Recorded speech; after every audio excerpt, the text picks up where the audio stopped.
So, science at the BISC. Why study science at the BISC? What is the added value of the small classroom environment?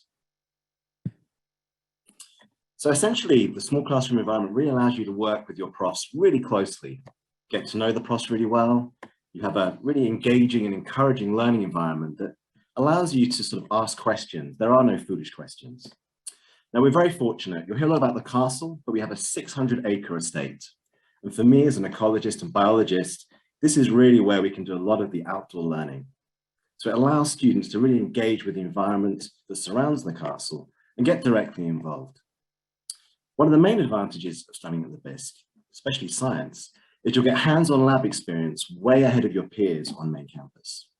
So you'll be able to do, actually do experiments that just couldn't happen in a larger class, essentially. You'll be living and studying in an international community, so you'll get to know other people, work with them, and greater understanding of different cultures. So let's talk a bit about biology. So this year in biology, we got students to sequence their own circadian genes. So if you're an early riser, a lark, or you're someone who likes to stay up late, an owl, students got to learn about their own phenotype, so how they behave, and compare it to their genotype, so what their genetics tells them. So this really provides a skill-based approach. So students are learning to do things like PCR, which is amplifying genes, extracting DNA, and pipetting well ahead of their peers on main campus. So these skills are really important in science because you can put them on your CV, you can use them in the second year and third year. So you're really, really well prepared for moving up and moving on in your career in science. So you've heard about our experiential learning. For biology particularly, we take students out and it's not just visiting a place, it's actually getting directly involved. So last term, we went to Wakehurst and the Millennium Seed Bank. So it's the largest seed bank in the world. Students got to do lab experiments using restriction enzymes. So what they were doing is looking at material that's come into the UK, so plant life, and seeing, is it legally imported? So they're identifying the species that were coming in, seeing if they were legal, were they illegal, where they came from. So this kind of whole conservation idea of understanding the movement and transport of plants throughout the world. They also know about the amazing work the seed bank does in preserving species. It's actually the most diverse spot in the entire world. There are more species there because of all the thousands and thousands, or actually millions of seeds that are kept there. This term, I'm teaching Biology 103, which is looking at organisms and ecosystems. So again, we're getting out onto the estates. A lot of labs will engage both the environment and then coming into the lab to analyze what their students find.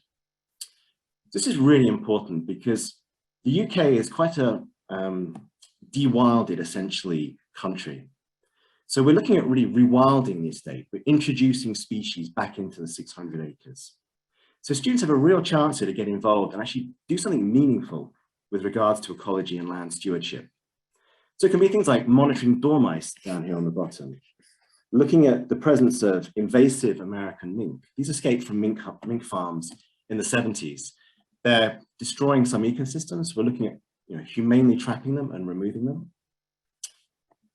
Looking at the trees on the estates, how healthy they are, how they're coping with climate change. So being in the southeast of England, we really are feeling the effects already of climate change. It's one of the warmest winters we've ever had. So for bees particularly, I'm a beekeeper as well, the bees are really suffering this year. It's just too warm and there's no pollen for them. So essentially, if you're interested in bee husbandry, looking at pollinators or getting directly involved with the environment, there's a huge opportunity at the BISC to do that. Again, looking at ELOs, so we go to NEPs. So NEPs are a real success story in the UK. This is 6,000 acres that was rewilded about 15 years ago. And it's a case of just stepping back and let nature come back in. And for the first time in 400 years, we now have storks nesting and breeding.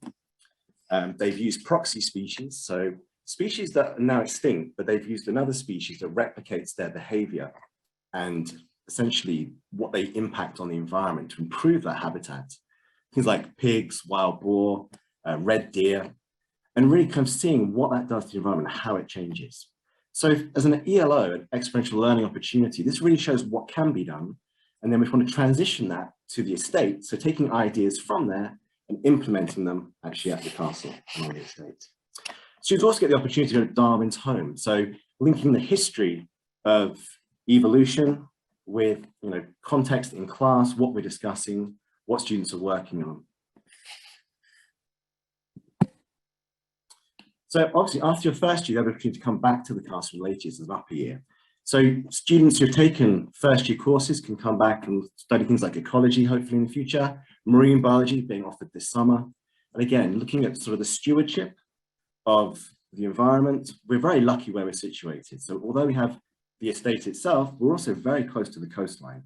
So a real opportunity for students to get involved, to learn about the habitats, the environment around them, and a real focus on stewardship. What can they do? How can they impact? What can they do to improve the environment that surrounds them?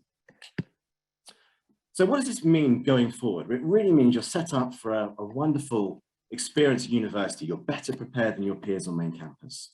Be that following through in biology, biochemistry, chemistry, environmental science, geography, geology, life sciences, maths and stats, and also physics. So by coming to the BISC, you'll be really well prepared for a future on main campus.